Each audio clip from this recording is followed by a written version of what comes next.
میں نے آج گفتگو یہ کرنی ہے کہ اللہ تعالیٰ کے عجائب قدرت کی نشانیاں جس لیے اللہ نے اپنے محبوب کو بلایا تھا وہ کیا تھیں اور اللہ نے اپنے محبوب کو کیا دکھایا۔ سب سے بڑی نشانی اور سب سے بڑی دولت جو محبوب کے دامن میں ڈالی گئی اور حضور کو عطا کی گئی وہ اپنا دیدار تھا۔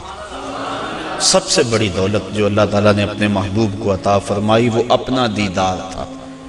رخ سے پردہ ہٹا دیا اور محبوب کو اپنا جلوہ دکھا دیا۔ اللہ اکبر۔ اعلیٰ حضرت امام اہل محبت امام شاہ احمد رضا خان فاضل بریلوی علیہ رحمہ فرماتے ہیں اور غیب بلا تم سے کیا نہاں ہو، جب خدا ہی تم سے نہ چھپا تم پہ کروڑوں درود۔ اب اس میں بھی اختلاف ہے کہ کیا دیدار الہی حضور نے معراج کی رات کیا تھا یا نہیں کیا تھا۔ بعض لوگوں کا موقف یہ ہے کہ حضور گئے تھے اور سدرۃ المنتہا کے پاس جبریل امین کو دیکھ کر آ گئے تھے، اللہ تعالیٰ کا دیدار نصیب نہیں ہوا۔ اگر یہ بات ہے تو پھر معراج موسیٰ علیہ السلام اور معراج مصطفیٰ میں فرق کیا ہوا کہ انہوں نے بھی نہ دیکھا اور یہ بھی نہ دیکھ سکے؟ اور جبریل کو اگر دیکھنے گئے تھے، جبریل تو 26,000 مرتبہ حضور کی چوکھٹ پہ آیا تھا، تو پھر حضور علیہ السلام وہاں گئے۔ اللہ تعالیٰ نے سورہ نجم کے اندر بیان فرمایا کہ ما کذب الفؤاد ما رأى، ما کذب الفؤاد ما رأى، جو آنکھ نے دیکھا دل نے اس کی تکذیب نہیں کی بلکہ تصدیق کر دی۔ تصدیق کون کرتا ہے؟ ایک شخص اچانک یہاں نظر آئے اور میں گمان کروں کہ یہ فلاں شخص ہے، تو میں آپ سے پوچھوں جناب یہ وہی ہے؟ تو جس نے اسے دیکھا ہوگا، جو اسے پہچانتا ہوگا، وہی کہے گا نا جناب ہاں یہ وہی ہے۔ اور جس نے میری طرح پہلی مرتبہ دیکھا ہے وہ تصدیق تو نہیں کر سکتا۔ تصدیق تو وہ کرتا ہے جس نے پہلے دیکھا ہو۔ اب اللہ قرآن میں کہتا ہے ما کذب الفؤاد ما رأى، جو آنکھ نے دیکھا دل نے اس کی تائید کی۔ آنکھ نے دل سے پوچھا یہ وہی ہے، تو دل نے کہا ہاں وہی ہے جو درد بن کے رہتا تھا۔ تو معلوم ہوا کہ قلب مصطفیٰ پہلے دیکھ چکا تھا، آنکھ نے آج دیکھا تھا۔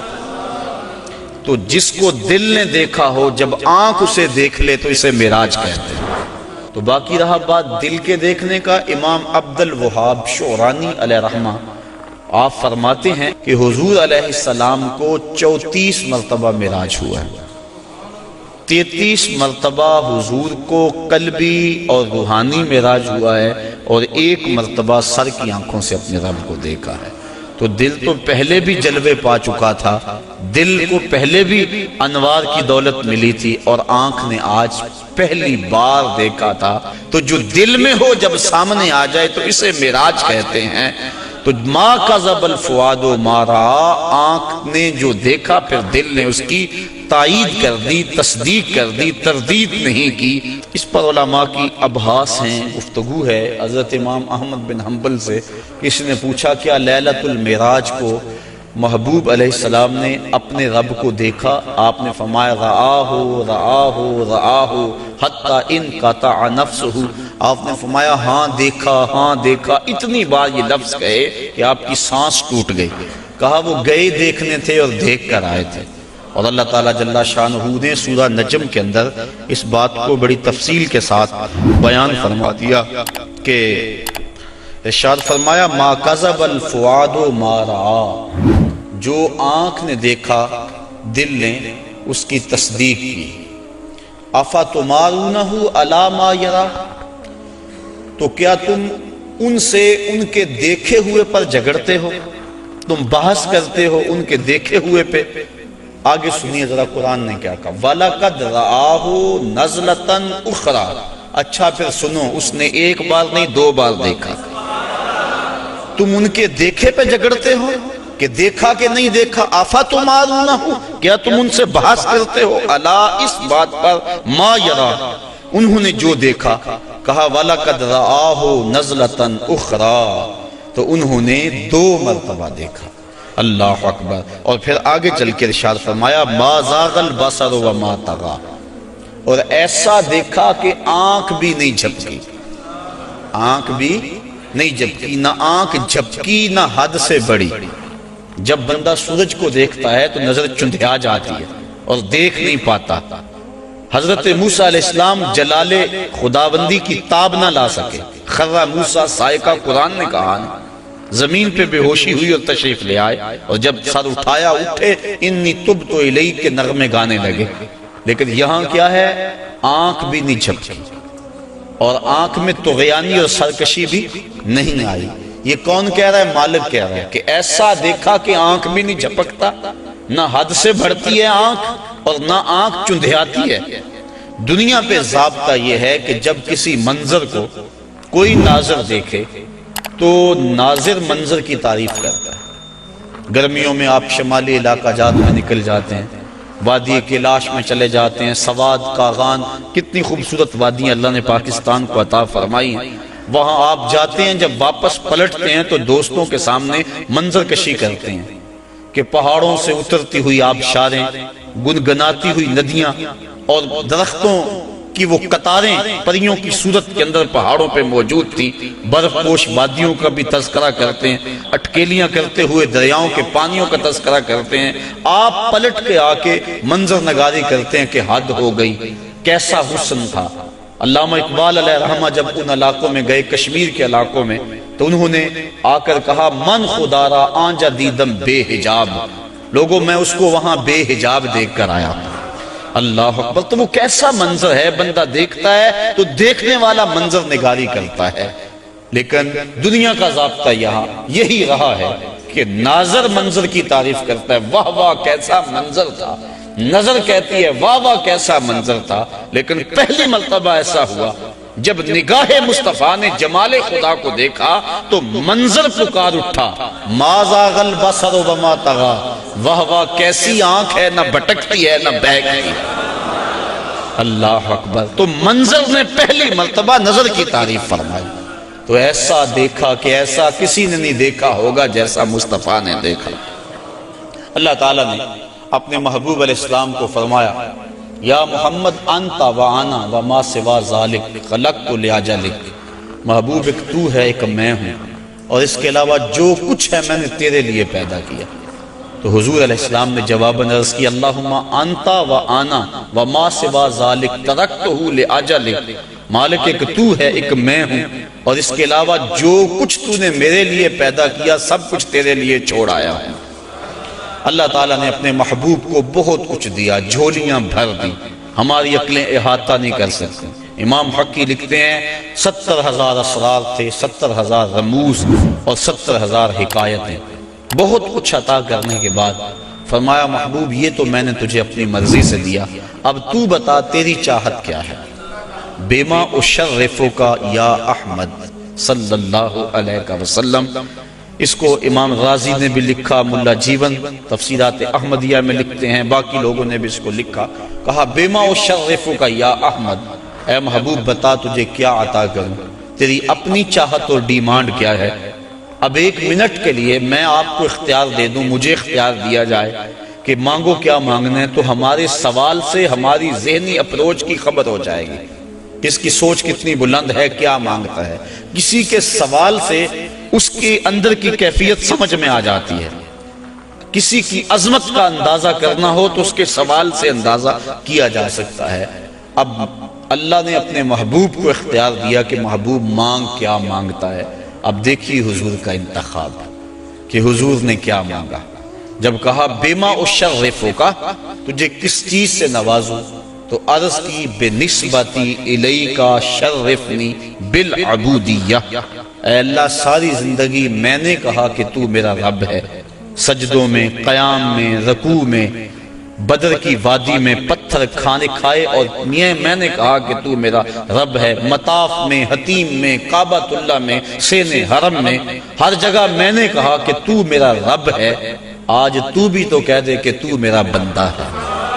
بنسبتی الیک شرفنی بالعبودیہ، آج تو مجھے بندہ کہہ کے پکار دے۔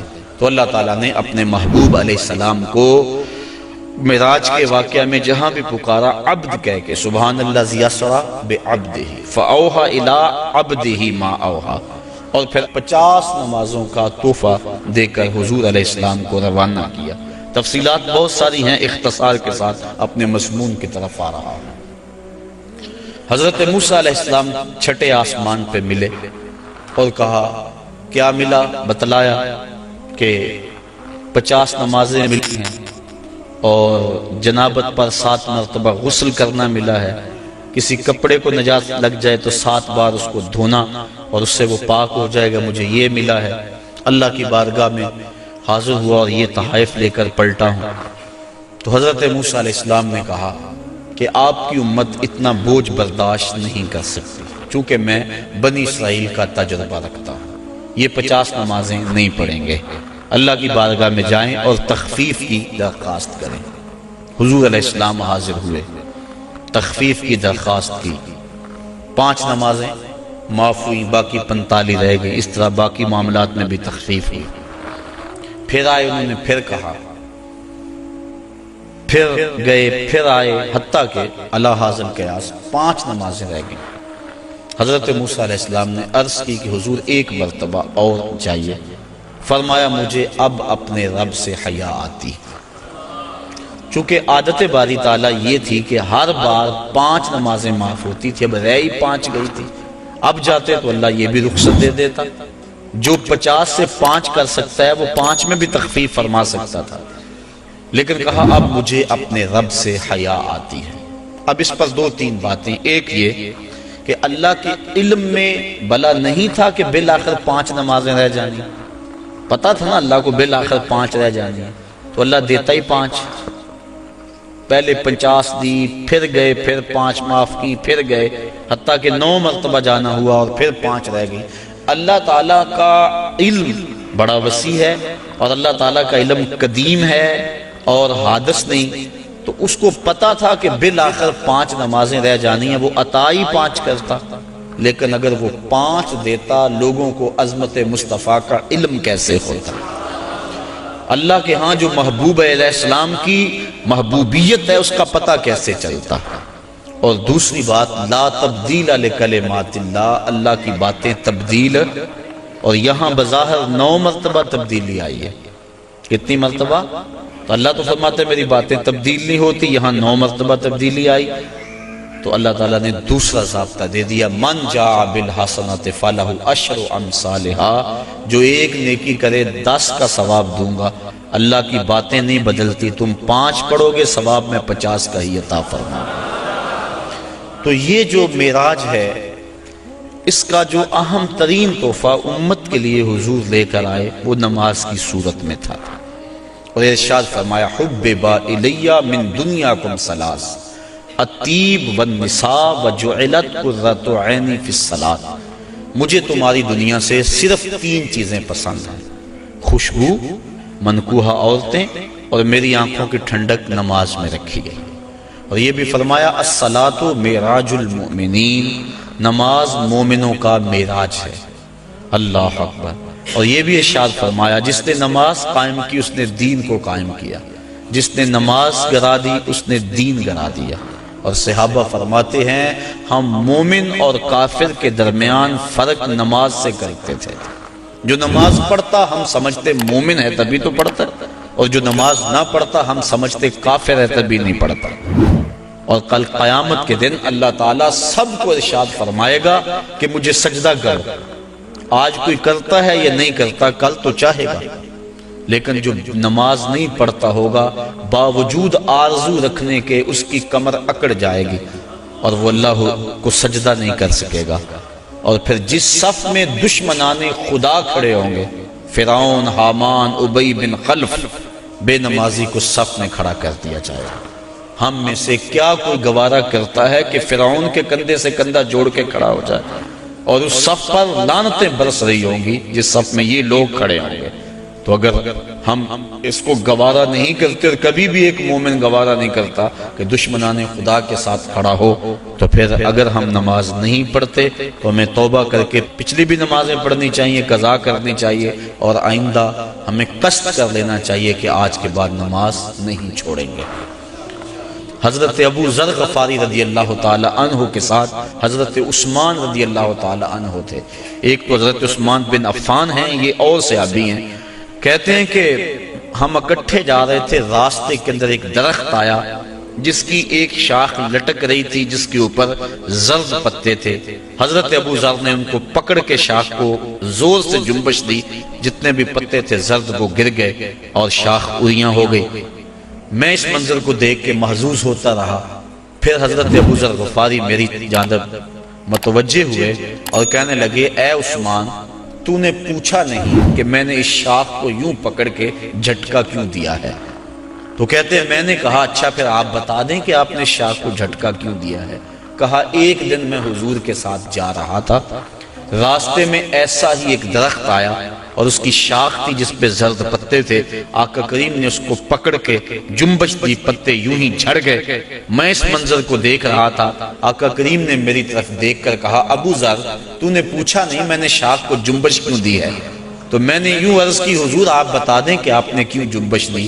تو کہا، اے ابو ذر، جس طرح میں نے شاخ کو جنبش دی اور سارے پتے جھڑ گئے، اس طرح جب کوئی بندہ نماز کے لیے کھڑا ہو جاتا ہے سارے گناہ جھڑ جاتے ہیں۔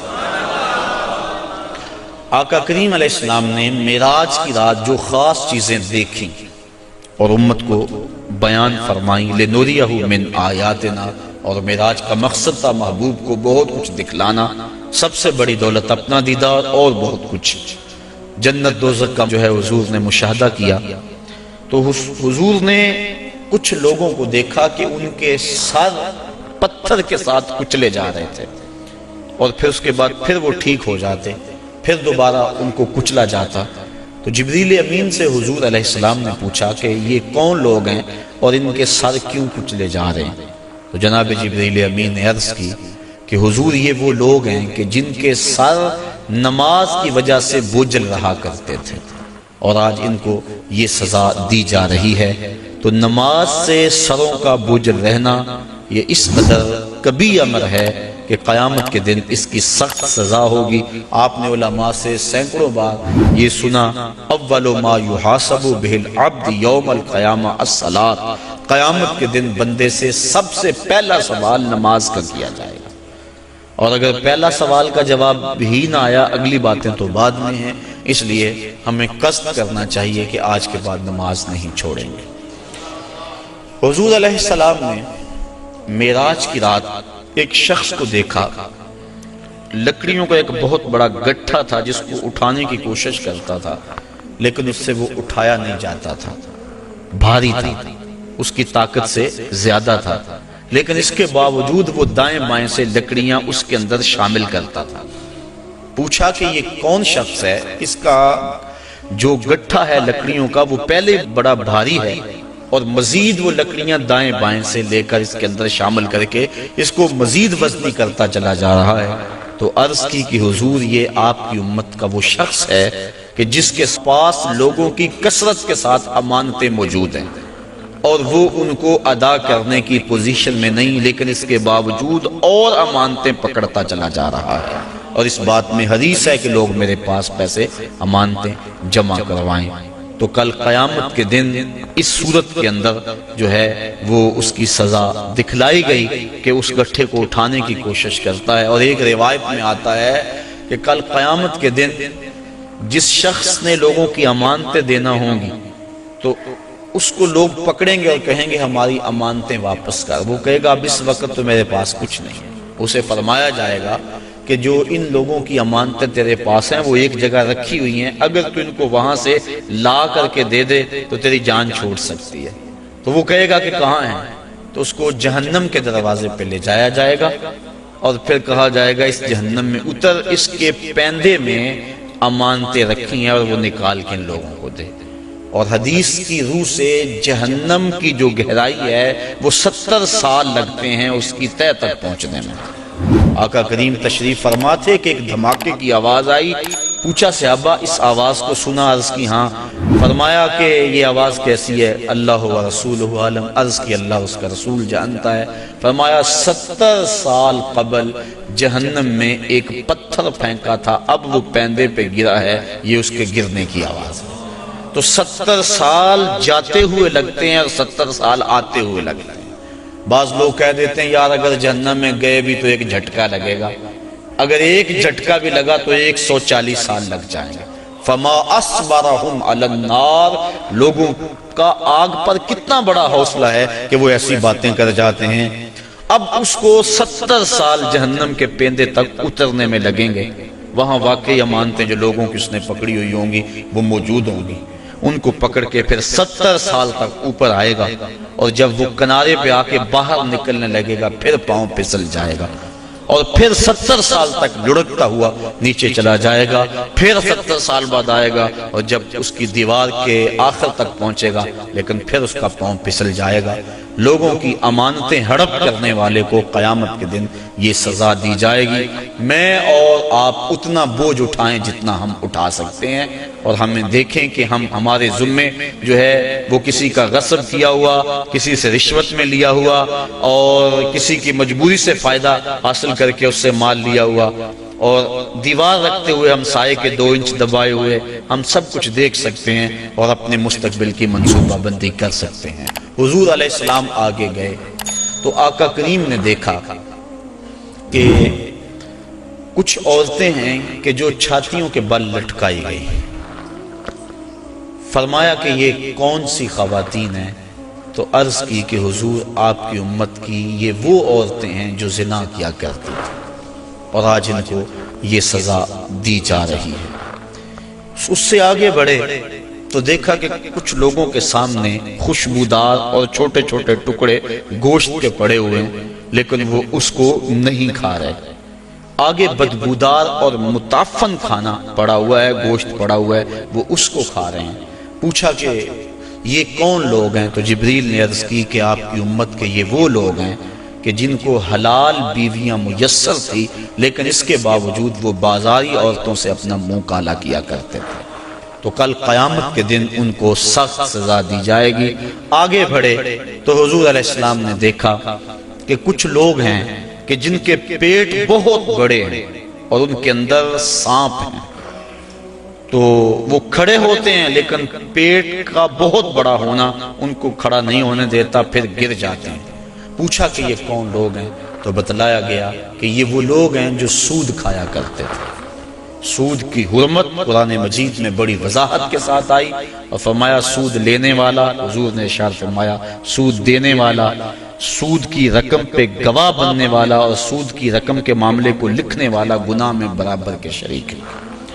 تو اس لیے ہمیں ان چیزوں سے بچنا چاہیے۔ ایک حدیث میں آیا، آقا کریم نے ارشاد فرمایا، حضرت علی المرتضیٰ سے روایت ہے، فرمایا 7 اشخاص ایسے ہیں جب تم انہیں قبر میں دفن کر کے آتے ہو تو ان کے رخ قبلے سے پھیر دیے جاتے ہیں، اور ساتھ فرمایا فَاذْهَبُوا وَانْبُشُوا قُبُورَهُمْ فَإِن لَّمْ تَجِدُوا هَٰكَذَا مَا قُلْتُ لَكُمْ فَهُوَ بَاطِلٌ، کہا جاؤ جا کے قبریں اکھیڑ کے دیکھ لو، اگر ایسا نہ پاؤ جیسا میں کہہ رہا ہوں تو آ کے کہہ دینا کہ غلط کہا تھا۔ عرض کی قیلا من ہم یا رسول اللہ صلی اللہ علیہ وسلم، عرض کی حضور یہ کون لوگ ہیں کہ جن کے رخ قبر میں قبلے سے پھیر دیے جاتے ہیں؟ تو حضور نے ارشاد فرمایا شارب الخمر و بائع البش و شاہد الزور و آکلۃ الربا و النائحۃ والمحتکر و تارک الجماع۔ 7 اشخاص گنوائے۔ پہلا شارب الخمر، شراب پینے والا۔ ایک روایت کے لفظ ہیں کہ شراب اپنے لیے بنانے والا، کسی اور کے لیے بنانے والا، شراب پینے والا، شراب پلانے والا، شراب بیچنے والا، شراب خریدنے والا، اور جس کے لیے شراب خریدی ہے، شراب کو ڈھونے والا، دوسری جگہ منتقل کرنے والا، ہمارا سب پر اللہ کے رسول نے لعنت بھیجی۔ تو یہ ایسا برا فعل ہے۔ ایک روایت کے لفظ میں نے پڑھے کہ شارب الخمر کعابد الوثن، شراب پینے والا بت پوجنے والے کی طرح۔ ہمارے معاشرے میں شراب نوشی سرایت کر گئی ہے، اور اب تو بعض طبقوں کے اندر یہ برا بھی نہیں سمجھا جاتا، جبکہ حلال سمجھ کے پینا تو کفر ہے، اور اس کو حرام سمجھتے ہوئے اس کی حرمت کے قائل ہونے کے باوجود پینا یہ گناہ کبیرہ ہے، اور منع فرمایا گیا سختی کے ساتھ۔ ارشاد فرمایا ایک تو ویسے بھی شرابی جب مرتا ہے اسے مرتے ہوئے کلمہ نصیب نہیں ہوتا، اور دوسرا یہ روایت جو میں نے آپ کے سامنے رکھی کہ اس کا قبلے سے رخ پھیر دیا جائے گا۔ اور اب یہ بھی میڈیا پہ بیٹھ کے ہمارے روشن خیال حکمرانوں کی ایما پر لوگ کہہ رہے ہیں کہ صرف خمر حرام ہے، باقی جو چیزوں سے وہ کشید کی گئی چیزیں ہیں وہ حرام نہیں ہے، جبکہ میرے اور آپ کے آقا و مولا صلی اللہ علیہ وآلہ وسلم نے واضح طور پہ فرمایا ہر وہ چیز جو نشہ لاتی ہے وہ شراب ہے، اور ہر شراب خمر حرام ہے، تو وہ نشہ چاہے کوئی بھی چیز لانے والی ہو اس کو شریعت نے واضح طور پہ حرام کر دیا۔ یہ دوسرا بائع البشر جن کے رخ جو ہیں وہ قبلے سے پھیر دیے جائیں گے، تو فرمایا ان میں سے بردہ فروشی کرنے والا، انسانوں کی خرید و فروخت کرنے والا۔ اب دنیا پہ یہ اس انداز سے غلامی کا انداز تو نہیں ہے، لیکن اعضائے انسانیہ کو اب بھی لوگ فروخت کر رہے ہیں۔ آپ روزانہ اخبارات میں پڑھتے ہیں کہ گردہ فروشی کا کاروبار اور مختلف اعضائے بدنیہ کا کاروبار، تو یہ دوسرے وہ شخص جو انسان یا انسان کے کسی عضو کا کاروبار کرتے ہیں، کل جب وہ مریں گے تو ان کا رخ قبلے سے پھیر دیا جائے گا۔ تیسرا ارشاد فرمایا وَشَاهِدُ الزُّورِ، اور جھوٹی گواہی دینے والا۔ بلکہ ایک روایت میں آقا کریم نے فرمایا میں تمہیں بڑے بڑے گناہوں کی خبر نہ دے دوں، الا انبئکم بأکبر الکبائر، بڑے بڑے گناہوں کی خبر نہ دے دوں؟ صحابہ نے عرض کی ہاں حضور، آپ ارشاد فرمائیں۔ فرمایا الاشراک باللہ وعقوق الوالدین الا وقول الزور، اور ایک فرمایا وشہادت الزور۔ یہ مختلف اقوال ہیں احادیث میں، مختلف احادیث میں، تو شہادت الزور جھوٹی گواہی کو حضور علیہ السلام نے جو ہے وہ اکبر الکبائر میں شمار کیا۔ اور چوتھا فرمایا سود کھانے والے، سود لینا، سود دینا، سود لکھنا، اس کی رقم پر گواہ بننا، ان وزر میں فرمایا چاروں برابر ہیں۔ اور ایک روایت ہے صحاح کی، ارشاد فرمایا کہ سود کے گناہ کے 70 درجے ہیں، اور کم سے کم درجہ اپنی ماں سے زنا کرنا ہے۔ اب میں اور آپ دیکھیں اور اپنی زندگی کی راہ کو درست کریں۔ آگے فرمایا وَالنَّائِحَاتُ، نوحہ کرنے والی عورتیں جب قبر میں جائیں گی تو ان کا رخ پھیر دیا جائے گا۔ جب کوئی شخص فوت ہو جاتا ہے تو صبر کا حکم ہے، آنکھوں کا غم اور دل کا غم رحمان کی طرف سے ہے، ہاتھوں کا اور زبان کا غم شیطان کی طرف سے ہے۔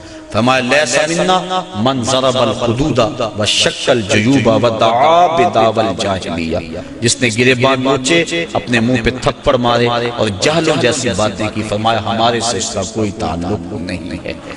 تو دل غم زدہ ہو، آنکھوں سے روئیں، اس شریعت نے منع نہیں کیا، لیکن واویلا کرنا، کوئی کہہ رہا اللہ تجھے ترس نہ آیا، کوئی کچھ بول رہا ہے معاذ اللہ، یہ کفریہ کلمات ہیں، تو فرمایا نوحے کرنے والے کل جب مریں گے تو ارشاد فرمایا کہ وہ عورت جو نوحے کرتی ہے قبر سے اس کا رخ قبلے سے پھیر دیا جائے۔ والمحتکر، اور چھٹا شخص جو ذخیرہ اندوزی کرتا ہے۔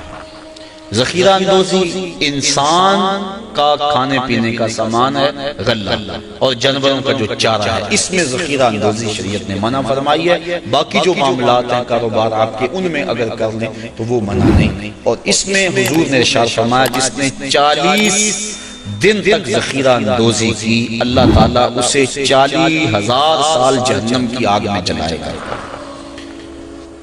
آخر فرمایا وَتَارِكُ الْجَمَاعَةِ، اور جو جماعت کو چھوڑنے والا ہے، نماز تو پڑھتا ہے لیکن جماعت سے نہیں پڑھتا۔ حضرت محمد بن سماعہ ایک بزرگ ہیں، امام محمد بن حسن الشیبانی کے شاگرد، اور امام محمد بن حسن الشیبانی امام اعظم کے شاگرد۔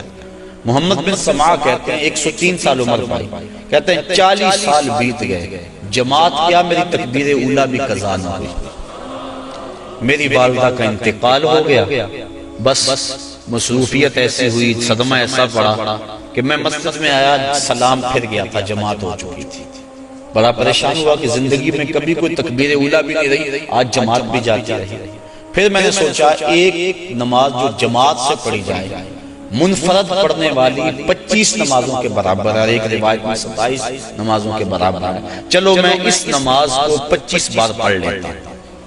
کہتے ہیں میں کھڑا ہو گیا اور اس نماز کو، ان فرائض کو میں نے 25 بار پڑھا، اور جب 25ویں بار پڑھ رہا تھا تو حاطب سے آواز آئی، اے محمد بن سماع، تم نے نماز تو 25 مرتبہ پڑھ لی، لیکن جب امام ولدالضالین کہتا ہے اور اس کے ساتھ فرشتے آمین کہتے ہیں، وہ آمین کہاں سے لاؤ گے؟ تو کہتے ہیں میں پریشان ہوا کہ میں 25 چھوڑ کے 25,000 مرتبہ بھی پڑھوں لیکن جماعت کی فضیلت نہیں پا سکتا۔ تو فرمایا وَتَارِكُ الْجَمَاعَ، اور جماعت کو ترک کرنے والا۔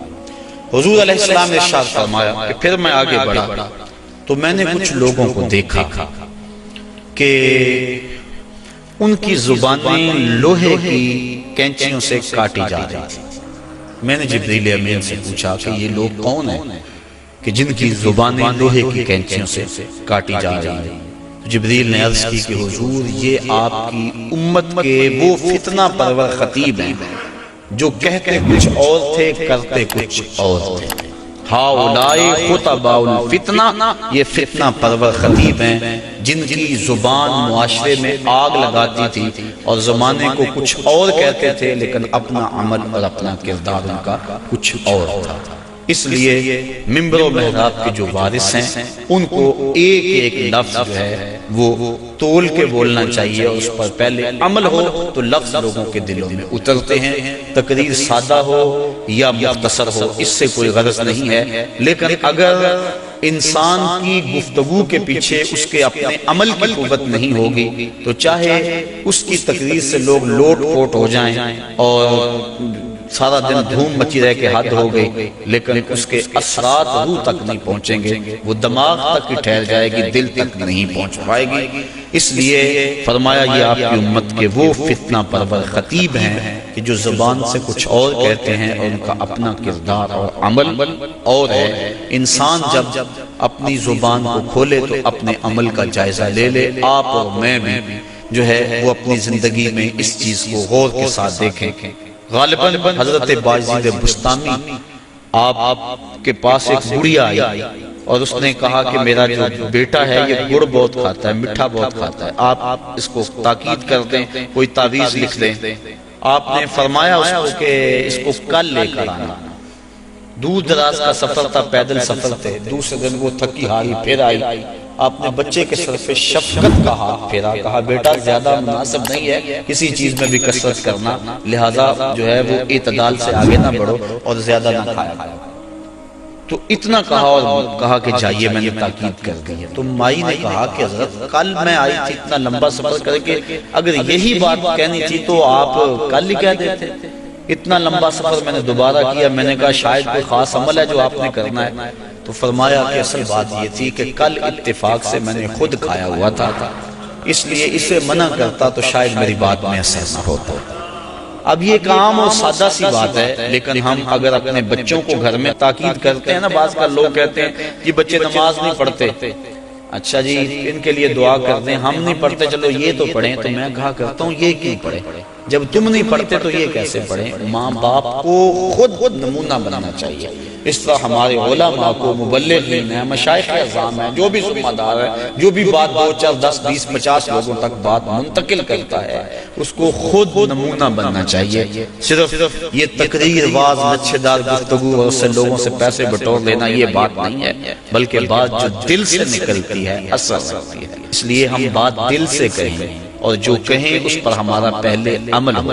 اللہ کی رضا کے لیے جئیں، اللہ کی رضا کے لیے مریں، یقیناً اس کی برکات ہیں۔ اقبال علیہ رحمہ نے کہا تھا کہ واعظ قوم کی وہ پختہ خیالی نہ رہی، برق طبعی نہ رہی، شعلہ میں کالی نہ رہی، رہ گئی رسم اعظم، روح بلالی نہ رہی، فلسفہ رہ گیا تلقین غزالی نہ رہی، مسجد مرثیہ خواہیں کہ نمازی نہ رہے، یعنی صاحب اوصاف وہ حجازی نہ رہے۔ اللہ تعالیٰ اپنی راہوں کا مسافر ہے۔ میاں صاحب نے کیا کہا تھا؟ پڑھنے اتے مان کری نہیں تے نہ آکھی میں پڑیا، او جبار کہار صداوے متا روڑ دے وے دودھ کڑے۔ اس لیے آخری دم تک انما الاعمال بالخواتیم، اعمال کا دار و مدار حسن خاتمہ پہ ہے۔ ادارۃ المصطفیٰ کے جتنے مبلغین ہیں، مصطفی فقیر ہیں، اور آپ لوگ جہاں جہاں سے بھی آئے ہیں، بس یہ کوشش کریں، یہ اپنا مزاج بنا لیں کہ جو کہنا ہے اس پر پہلے عمل کریں، اور اپنا عمل بہت زیادہ ہونا چاہیے تاکہ قوت کے ساتھ، عمل کی طاقت کے ساتھ کہیں بھی وہ بات دلوں میں اترنے کا فن جانتی ہے۔ اللہ تعالیٰ مجھے اپنی رحمتوں کے اور کرم نوازیوں کے حصار میں رکھے۔